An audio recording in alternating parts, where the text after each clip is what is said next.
the things that we notice throughout the Torah is how important words are. That words have meaning. You have to think about what you say. And for instance, in this week's Parsha, we have a whole thing that we have to say that's dictated to us by the Torah. And anybody who learns the Torah realizes that Rashi spends a lot of time discussing the meanings of words, that we understand each and every word, and he will translate it into what he calls the secular language. In his case, whatever they spoke in his Old French. Old French, so, and then you have to study Old French to see what Rashi is referring to. We sometimes study Unclus because Unclus makes a translation.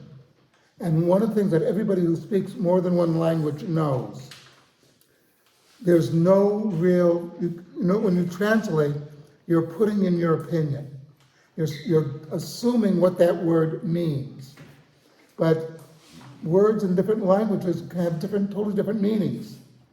That's why it's incumbent that we learn Hebrew if we want to really study the Torah, because that's the language of the Torah. But it's also important to always remember this. And then you get into debates. Did it mean this? Did it mean that? Everybody's been to a good yeshiva knows that one of the great things is going into the Beit Midrash and the arguments going on inside. We argue to find the true meaning of what we're reading. And the arguments should remain just that, arguments about looking for the truth. We don't carry them over to our personal lives. We don't get personal. At least you're not supposed to. And it's a sad state of affairs that in a lot of cases, sometimes these arguments do get personal.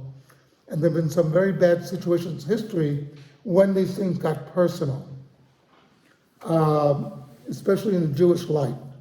The important point here is that we should strive to study, we should ask questions, but don't let it get out of hand. Just because someone disagrees with you does not mean they're evil. They might be wrong. You might be wrong.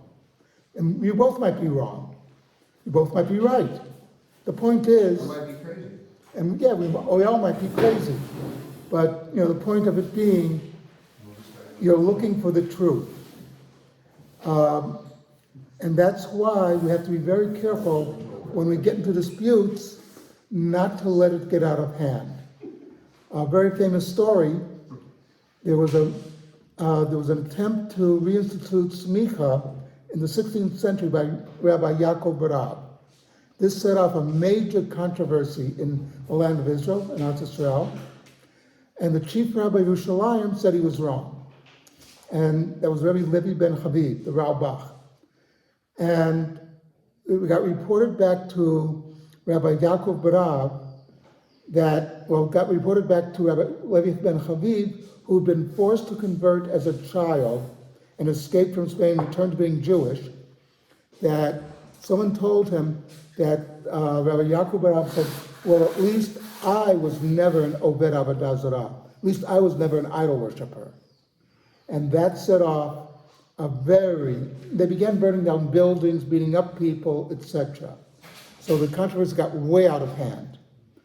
But it teaches us, keep it civilized. Remember, that person might be wrong, but he's not evil. Something to think about.